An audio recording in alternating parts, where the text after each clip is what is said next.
When in 2002, he stood before the nation and declared Kibaki tosha, it was not because he was unaware of where President Kibaki came from.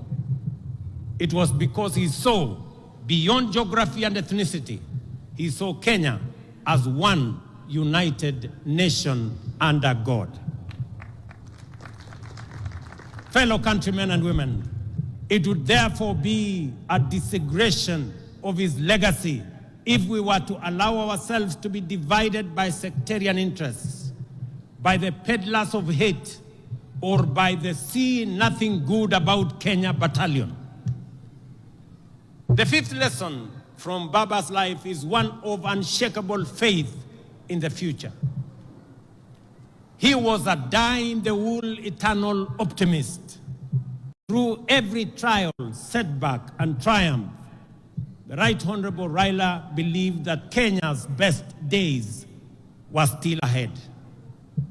He endured prison, persecution, and political defeat, yet never surrendered to bitterness or gave in to hopelessness. His optimism wasn't anchored on naivety. It was courage in motion.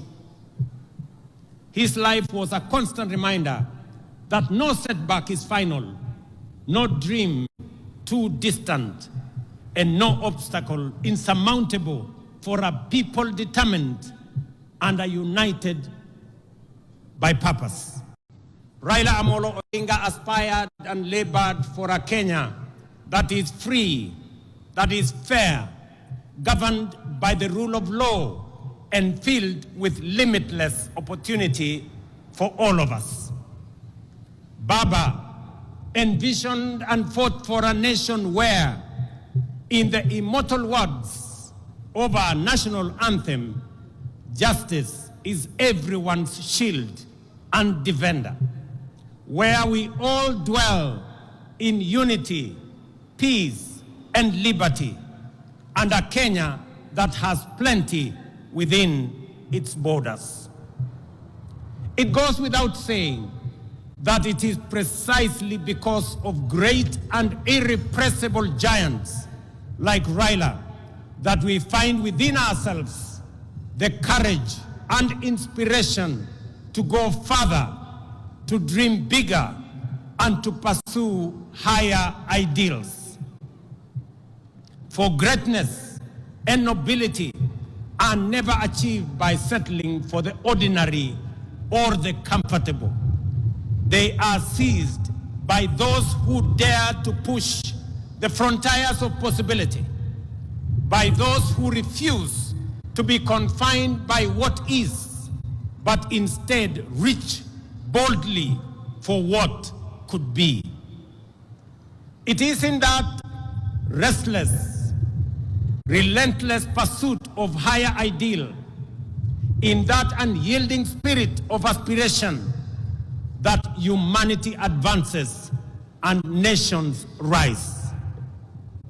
For it is only by stretching beyond our limit that we discover our true strength and fulfill our full destiny.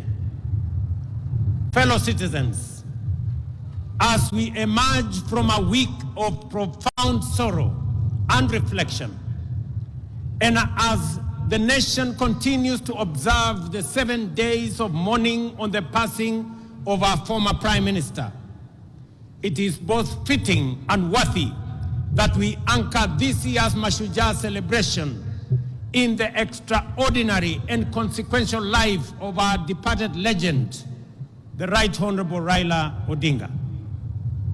In honoring his memory, we also draw from his journey of enduring lessons of courage, service, and unyielding love for country. The first lesson that Baba taught us is to put country above self.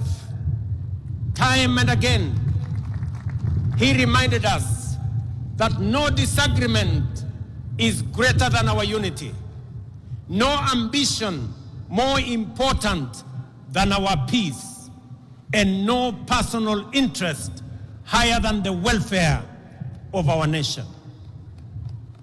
He famously declared that he would shake the hands of his rivals, whether he won or lost, because he loved Kenya more than he loved Raila Amolo Odinga.